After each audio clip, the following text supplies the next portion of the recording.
ចូលដល់ចំណុចមួយទៀតគឺការបដូរចំនួនចម្រុះឲ្យទៅជាប្រភេទវីដេអូមុនបងប្អូនបានស្គាល់ថាអីជាចំនួនចម្រុះគឺជាចំនួនដែលមានចំនួនគត់ផងនឹងអីគេចានឹងប្រភេទផងអញ្ចឹងឥឡូវយើងធ្វើបដូរអាចំនួនចម្រុះទាំងអស់ហ្នឹងឲ្យទៅជាប្រភេទថាតើយើងធ្វើបែបណាអូខេឥឡូវមើលឧទាហរណ៍អ្នកគ្រូឧទាហរណ៍មួយគឺ3 លើ 4ឥឡូវដាក់នេះទីចំដើម្បីវាខុសគ្នាណាយើងមើលឃើញអញ្ចឹងអូខេអ្នកគ្រូមានឧទាហរណ៍1 2 3 លើ 4ថាតើយើងបដូរចំនួនចម្រុះមួយនេះឲ្យទៅជាប្រភេទដោយរបៀបណាទីដំបូងវិធីដែលអត់កាត់វិធីដែលពេញលេញគឺគេសរសេរអានេះឲ្យទៅជាតម្រងធម្មតាយើងបានថាយើងបានចំនួនកត់នេះបូកនឹង3 លើ 4បំបែកវាមកចំនួនកត់2ដាក់2មកបូកទៅនឹងប្រភេទអញ្ចឹងអាពីនឹងស្មើគ្នាណាយើងបូកវាដោយតម្រូវភាគបែងអញ្ចឹងអានេះមានថាវាអត់មានអីគឺភាគបែង1អញ្ចឹងយើងត្រូវគុណតម្រូវភាគបែងអានេះគុណដល់4ហើយបូកទៅនឹង3 លើ 4អានេះសម្រាប់ឲ្យមើលសិនណាអ្នកគ្រូសម្រាប់ឲ្យមើលសិនអញ្ចឹង4 2 ដងចា8ចឹងយើងបាន8បូកទៅនឹង3លើពីបែររក្សាទុកនៅដដែល11 លើ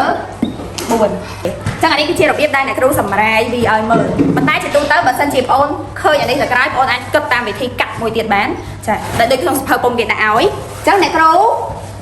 យបងអូនកលេចមើលតានេះយើងមើលសង្កេតមើលលេខនេះ2 គុណនឹង 4 2គឺជាចំនួនកត់ចឹងយកវាមកគុណនឹង4ហើយឃើញចម្លើយយកវាបូកប៉ុន្មាននេះចាបូក3ហើយភាគបែររក្សាទុកនៅដដែលឃើញលេខ4នេះ4ទាំងអស់អូខេឥឡូវយើងគិតម្ដងទៀត3 លើ 4 ស្មើគុណយក2គុណនឹងបានគុណនឹងអានេះគុណនឹង4គុណនឹងភាគបែរយកចំនួនគុណទៅនឹងភាគបែរហើយបូកទៅនឹងភាគយកអានេះដាក់មកបញ្ចប់ចេញមកស្រួលហើយភាគបែររក្សាទុកនៅដដែលឥឡូវគុណមក2គុណនឹង4បាន8បូក3ស្មើ4 8បូក3ស្មើនឹង11 លើ 4ឃើញចម្លើយដូចគ្នាអត់នេះឃើញចម្លើយដូចគ្នាអត់ដូរឥឡូវអ្នកគ្រូឧទាហរណ៍មួយទៀតឧទាហរណ៍4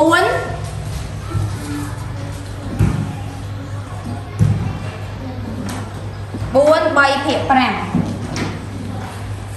តោះឥឡូវបងប្អូនកលេចមើលលំហាត់នេះមួយ4 3 ភាគ 5អានេះគឺជាចំនួនអីចំនួនចម្រុះយើ